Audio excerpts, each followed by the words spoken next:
Morning everyone, Riddhi Siddhi classes में आपका स्वागत है। मैं हूं बिट्टू सर और आशा करता हूं आप सभी मस्त होंगे, तंदुरुस्त होंगे और बहुत अच्छे ही होंगे। आज मैं आप सभी के लिए क्लास 9th का विषय विज्ञान अध्याय 3 परमाणु एवं अणु का प्रश्न आंसर डिस्कस करने आया हूं। शुरू करने से पहले मैं एक बात करना चाहूँगा, यदि आपको वीडियो पसंद आए तो मेरे वीडियो को लाइक ज़रूर करेंगे और मेरे चैनल को सब्सक्राइब करेंगे। यही आप सपोर्ट होगा आप सभी का मेरे लिए। चलिए शुरू करते हैं। सबसे पहले आप यहाँ देखिए, एक एटम है ये हाइड्रोजन का और ये एक मॉलिक्यूल है जल का। मॉलिक्यूल मतलब अणु और एटम मतलब परमाणु। अणु क्या होता है, यहाँ देखिए आप, यह दो या दो से अधिक परमाणुओं से मिलकर बनता है। इसके पदार्थ के गुण विद्यमान होते हैं, इसमें पदार्थ के गुण विद्यमान होते हैं। आप देख सकते हैं इसमें हाइड्रोजन ऑक्सीजन का मिलन हुआ है तब जाके ये बना है। दो या दो से अधिक में भी बनते हैं। और परमाणु क्या होते हैं, यह किसी पदार्थ का वह छोटा कण है जो रासायनिक अभिक्रिया में भाग ले सकता है, वो है हाइड्रोजन। एक एटम है, ठीक है। यह मुक्त अवस्था में रह सकता है अणु, लेकिन परमाणु यह मुक्त अवस्था में नहीं रह सकते हैं। चलिए अब हम यहाँ से क्वेश्चन आंसर को स्टार्ट करेंगे। ये मैंने इसलिए डिस्कस किया कि इसे आपको आगे ज़रूरत पड़ेगा। चलिए प्रश्न संख्या 1, इसमें कुल शायद 6 क्वेश्चंस है, हम 6 को डिस्कस करेंगे। चलिए, मैंने आसान भाषा का प्रयोग किया है, आपको समझ में आएगा। पहला नंबर प्रश्न है, 0.24 ग्राम्स ऑक्सीजन एवं बोरोन युक्त यौगिक के नमूने में विश्लेषण द्वारा यह पाया गया कि उसमें 0.096 ग्राम बोरोन एवं 0.144 ग्राम ऑक्सीजन है।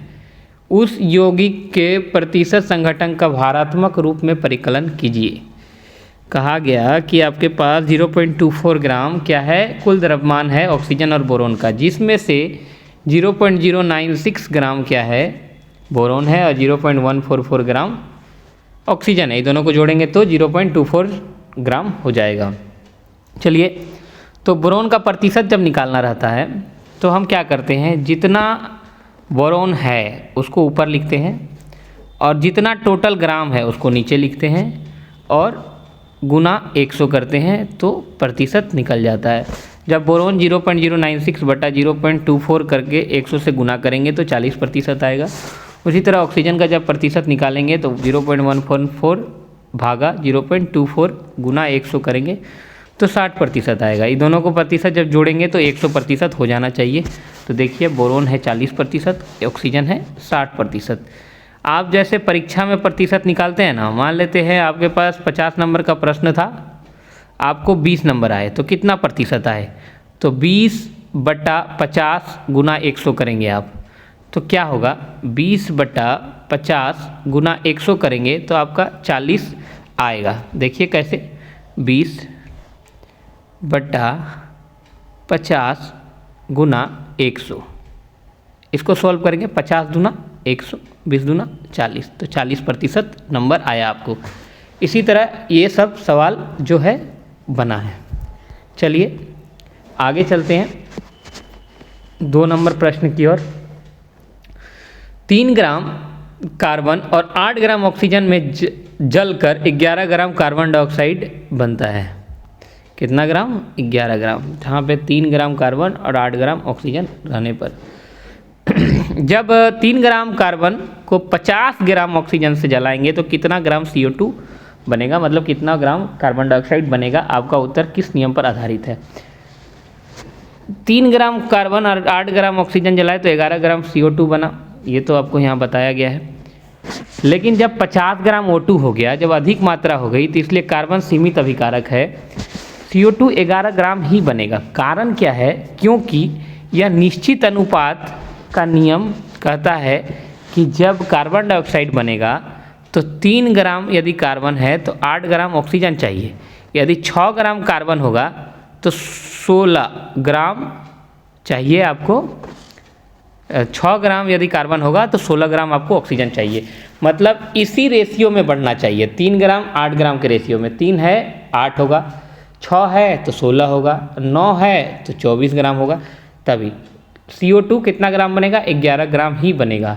ये जो है निश्चित अनुपात का नियम यही होता है। ठीक है, तो आप इसका आंसर ऐसे बना लेंगे। चलिए आगे चलते हैं क्वेश्चन 3 की ओर। बहुपरमाणुक आयन क्या होते हैं, उदाहरण दीजिए। बहुपरमाणुक नाम से ही आपको समझ में आ रहा होगा, बहु माने ज़्यादा, एक से ज़्यादा माने बहुपरमाणुक।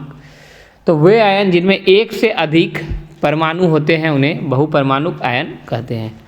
तो देख लीजिए NH4, इसमें 2 है, अमोनिया आयन इसका नाम है। इसमें नाइट्रोजन और हाइड्रोजन 2 तरह के परमाणु हैं।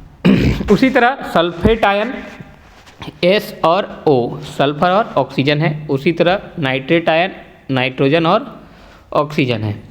तो यहाँ पे उदाहरण हमने दे दिया, 3 उदाहरण।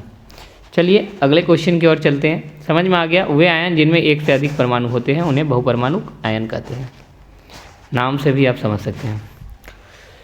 रासायनिक सूत्र में लिखना है, जिसमें नाम दिया हुआ है। क्वेश्चन नंबर 4 है, निम्नलिखित के रासायनिक सूत्र लिखिए। Magnesium chloride, calcium chloride, copper nitrate, aluminium chloride, calcium carbonate. तो पहला है मैग्नीशियम क्लोराइड को MgCl2 लिखते हैं। कैल्शियम क्लोराइड को CaCl2। जैसे कैल्शियम का Ca होता है और Cl संयोजकता 2 होती है कैल्शियम की, तो इसमें लग जाता है। Copper nitrate CONO3 twice, nitrate को NO3 से लिखते हैं। कॉपर की संयोजकता 2 होती है इसलिए इसमें लगता है। Aluminium chloride AlCl3, calcium carbonate CaCO3। इसको आप याद कर लेंगे। चलिए क्वेश्चन नंबर 5 की ओर चलते हैं। निम्नलिखित यौगिक में विद्यमान तत्वों के नाम लिखिए। बुझा हुआ चूना, hydrogen bromide, baking powder, potassium sulphate. बुझा हुआ चूना क्या होता है? बुझा हुआ चूना होता है जब चूना में पानी डाल देते तो उसको बुझा हुआ चूना बोलते हैं। तो उसका सूत्र होता है CaOH ट्वाइस।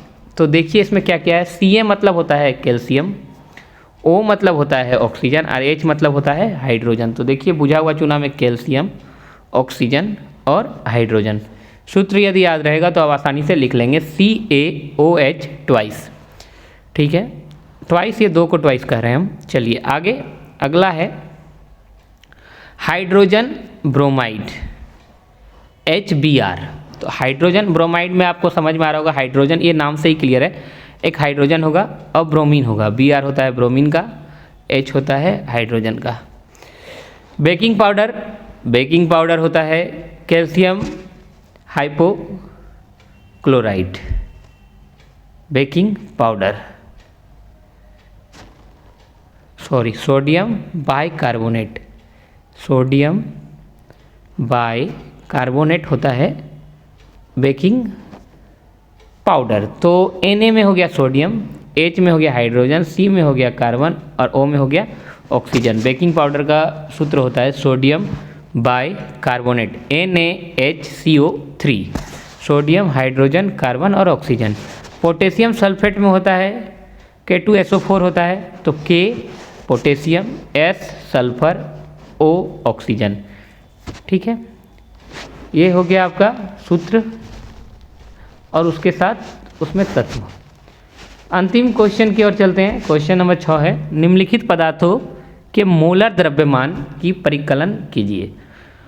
मतलब इसके अंदर द्रव्यमान कितना है। एथाइन का सूत्र होता है C2H2, सल्फर को एसिड के रूप में लिखते हैं, फास्फोरस को P4, hydrochloric acid HCl, nitric acid HNO3। ये सब का द्रव्यमान निकालना है, मोलर द्रव्यमान। चलिए, तो द्रव्यमान निकालने के लिए हमें सबका द्रव्यमान संख्या पता होना चाहिए, जितने भी तत्व है उनका। तो यहाँ पे था C2H2, तो कार्बन कितना है 2 है, तो 2 को किससे गुना किए 12 से। तो कार्बन का जो द्रव्यमान संख्या होता है 12, तो 2 गुना 12 जोड़।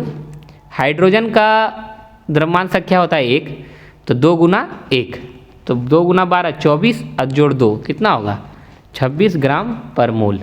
एथाइन का 26 ग्राम पर मोल होगा। एसेट सल्फर का परमाणु द्रव्यमान होता है 32 और 8 है तो 8 को 32 से गुना करेंगे 256 ग्राम पर मोल।